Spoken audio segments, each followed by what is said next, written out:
This is an exercise for the chords in terms of just basic writing or experimenting with different progressions using the chords. And again, this is just done freely. And the exercise or the concept here is just to use a few shapes or harmonies that you like the sound of. And we'll take them from the examples we've already done. So for instance, this major seventh, we'll use that and some other formations. And basically what we'll do is we'll run it up a C major scale, and I'll play it as the top voice for right now.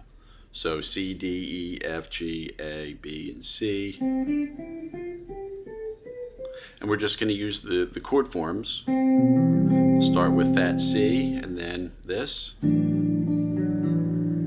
D, so that's a D major kind of added 9, this chord formation.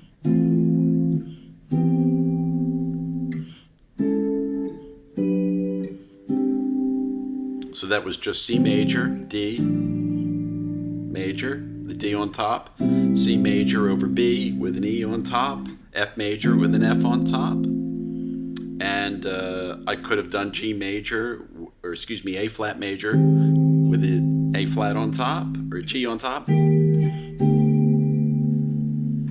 then G major with a G on top. You get the idea. So all of a sudden D major with an A on top. Again, I'm just using the top voice to guide me.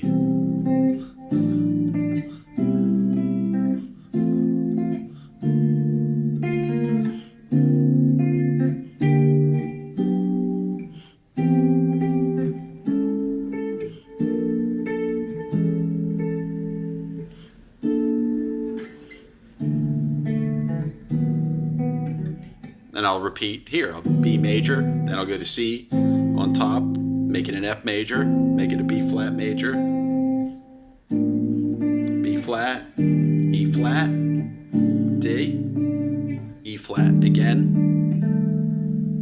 So again, you can see that there's so much. Here's a E flat major, this is to an A major with an E on top, and then maybe D flat with an F on top.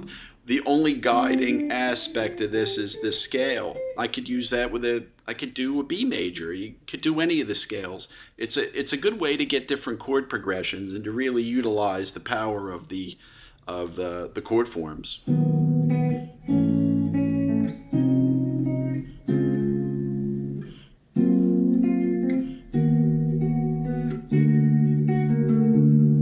Etc. I mean, you can just go insane with that, and perhaps you should. It's a good idea.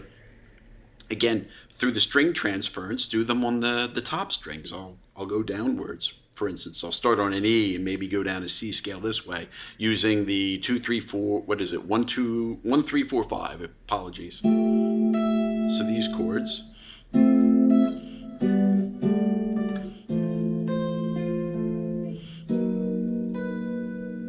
I'm just running down.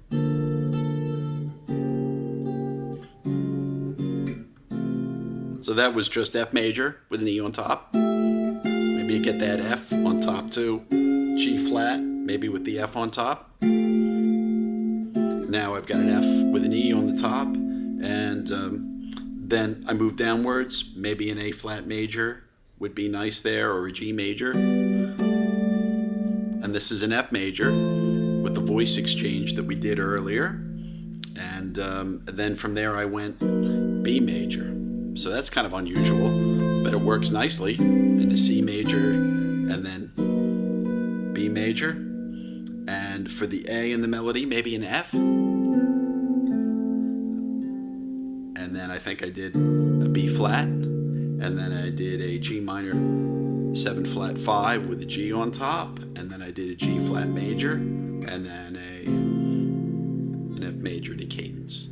And those are the types of chord progressions that maybe you wouldn't come up with normally. One wouldn't think about those sorts of modulations. But you're letting the chords, the harmony that you've acquired, do the work, and using one melodic tone as a guide. This could be any voice, by the way. It doesn't have to be the top voice. You know, use it as a bass line.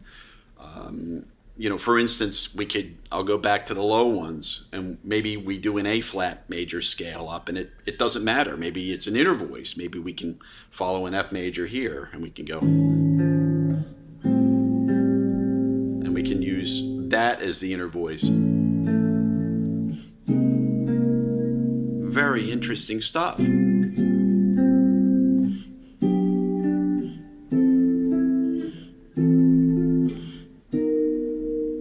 And that was an F major, but harmonized with obviously a number of the different chords that we've done so far in our study. Okay, and they can be majors or minors or dominants or minor. I mixed them up, a lot of majors, some minors, and minor flat 5.